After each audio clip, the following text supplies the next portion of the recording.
buenas, en primer lugar un saludo a todos los averiados. Este video en concreto lo voy a dedicar a hablar sobre un tenista tan conocido por sus exabruptos en las pistas de tenis como por sus excelentes cualidades tenísticas. Me refiero, como no, al norteamericano John McEnroe. ¡Ahí voy!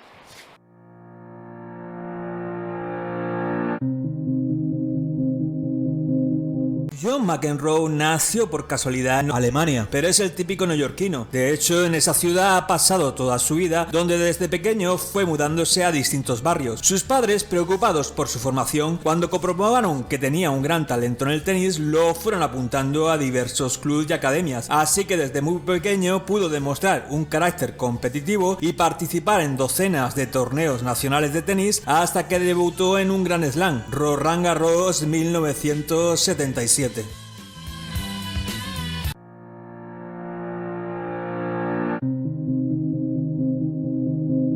No cabe dudas de que fueron los padres de John McEnroe los que contribuyeron a forjar su carácter ultra competitivo. Su madre, por ejemplo, en una ocasión hizo oídos sordos a una lesión de McEnroe en el brazo que requirió posteriormente asistencia médica, y su padre lo acompañaba a todas partes y lo obligaba a dar más. En casa de los McEnroe no bastaba sacar un sobresaliente, había que ser el mejor, así que cuando John McEnroe venía y decía que era el segundo de su clase, en vez de felicitarle, le incitaban a superarse a sí mismo. En la casa de McEnroe no cabía ningún número 2, asunto que creo que en parte explica su carácter exigente y su aversión a la derrota, así como sus grandes frustraciones cuando no vencía.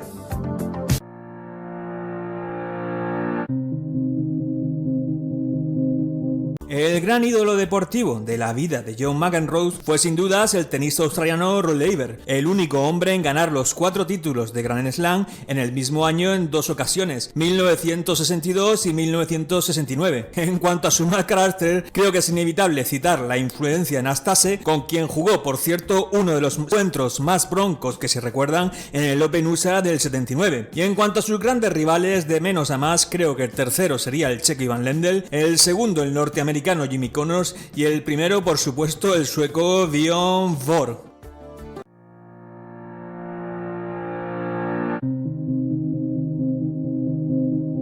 John McEnroe era un jugador muy agresivo y rápido, siempre iba hacia adelante, se sentía muy cómodo sacando y voleando, pero también aguantaba muy bien en el fondo de la pista porque tenía una visión panorámica del campo, lo que le permitía utilizar diversos ángulos para colocar la bola. Además era zurdo, lo que lo hacía imprevisible. En cualquier caso, sobre todo destacaba por su técnica, trataba muy bien a la pelota de tenis, la golpeaba con fuerza y delicadeza, como si tuviera una especie de varita mágica en la mano. Tengo la impresión de que no dominaba tanto la técnica y colocaba con tanta precisión sus golpes que en ocasiones él mismo sentía que hacía magia. De hecho, en ocasiones parecía que leía lo que iba a hacer el contrario con un segundo de antelación superior a la habitual, así que podía preparar un truco u otro antes de tomar una determinación.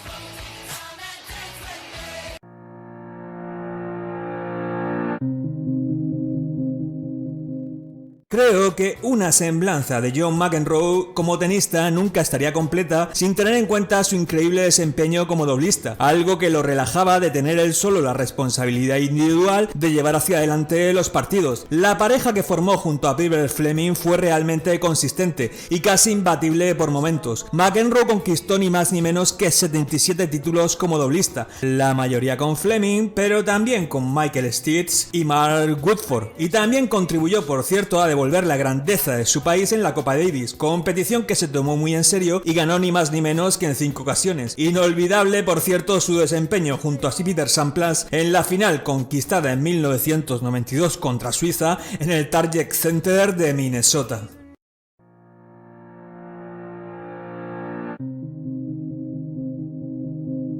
Dividiría la carrera de McEnroe en 4 etapas muy claras. La primera, la que va desde su debut como tenista en 1977, donde llegó ni más ni menos que a las semifinales de Wimbledon en su primera participación, hasta 1981, año en el que gana Wimbledon y Open USA, reina en el número 1 y se retira su gran rival, Björn. La segunda etapa, la que va desde 1982, año en el que reinaba casi sin oposición en el tenis, tras la retirada de Björn, hasta 1985. La tercera etapa se desarrollaría entre entre 1986 y 1987, 2 años en los que aunque gana algún partido y campeonato, apenas juega, se convierte en padre y decide apartarse por un tiempo de las canchas, además de que recibe algunas sanciones que no le permiten competir cuando lo deseaba. Y la cuarta etapa se correspondería con su regreso ya al fin comprometido a las canchas en 1988, sin poder recuperar el impresionante nivel anterior, pero haciendo muy buenos partidos y dejando detalles de su clase allí por donde iba hasta su retirada en 1992.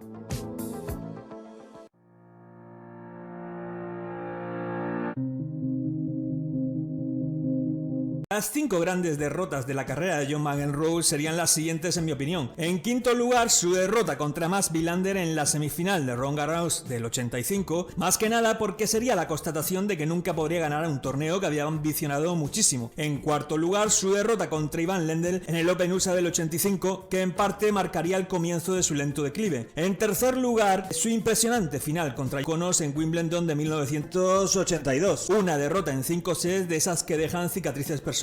En segundo lugar, su impresionante final perdida contra Björk en Wimbledon 1980, en la que su fascinante desempeño nos regaló uno de los más sobresalientes tiebreak de la historia, el del cuarto set. Y por último, creo que sin duda su más grande derrota, la que todavía le crea pesadillas, fue la que sufrió contra Ivan Lendl en Roland Garros del 84, un partido que tenía absolutamente dominado, pero que se le fue de las manos por exceso de confianza y falta de concentración tras tener uno de sus broncas habituales.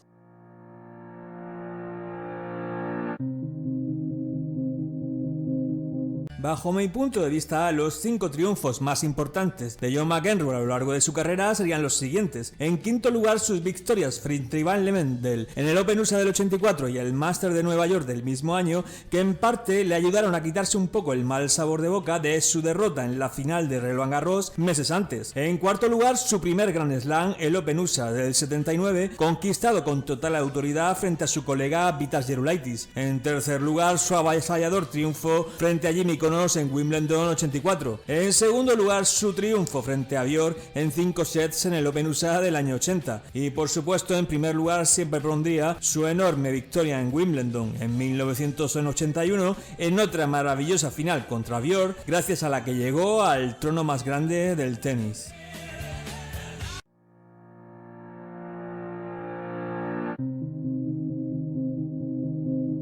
McEnroe era una mezcla casi real entre un niño mimado y un ingenuo, un rebelde lúcido y una creación de laboratorio. Era un deportista con alma de cantante de grupo de AOR que al mismo tiempo recordaba a los viejos rockeros. De hecho, si tuviera que ajustar más la definición, me atrevería a sugerir que era como un disco de The Eagles o Boston con guitarras guarras. McEnroe era un héroe nihilista que aún se acordaba del hipismo. Mezclaba el espíritu contestatario con el confort, la mochila al hombro y los rizos despeinados con el glamour, una conjunción tan imposible y rara como su tenis, teniendo en cuenta que en sus mejores momentos Mac era un dechado de recurso casi renacentista, un prodigio de técnica, habilidad y fuerza como pocas veces se han visto y verán en este deporte. Mac era un huracán tenístico muy difícil de domar. De hecho, sus neuróticos gritos eran la fruta del postre de cada uno de sus partidos, una mezcla entre rabieta e ingenio que amortizaba el pago de cualquier entrada, porque Mac rompía raquetas como si fueran guitarras, con cierto espíritu de rockstar y de chiquillo malcriado,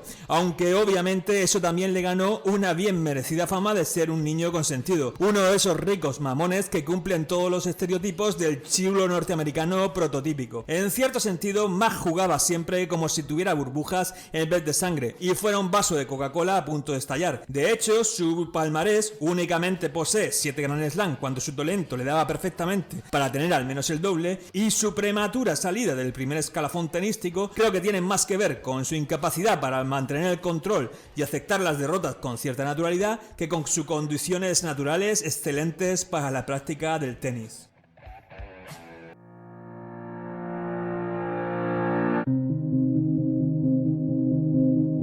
No sé realmente qué se recuerda más a día de hoy de John McEnroe, si su enorme talento o su rabia. Supongo que ambos aspectos, porque su genialidad en el juego iba unida en cierto modo a su incontrolable temperamento. En cualquier caso, diferenciaría dos tipos de legados que dejó McEnroe en el tenis. En primer lugar, creo que sus cabreros, enfados y espectáculos insultantes ayudaron en cierto modo a la profesionalización del deporte, puesto que nadie quería ser insultado por un capullo como ese por haber cantado una bola mala. Igualmente, su carácter carácter violento abrió el camino para otros tenistas un tanto inmaduros y rabiosos como actualmente Nick Kyrgios, y su actitud desenfadada parecida a la de un rockstar contribuyó también a quitarle el factor elitista al tenis. El tenis se volvió a medida que McEnroe jugaba en un deporte más popular, no para unos pocos sino de multitudes. McEnroe era un héroe deportivo de la era pop cuyo look desenfadado y su actitud chulesca dieron pie más tarde a la eclosión de figuras como Agassi y trajes tenísticos mucho más informales. En resumidas cuentas, McEnroe introdujo el rock and roll en el tenis. Creo que ese es, más allá de sus excelentes dotes tenísticas, su gran legado.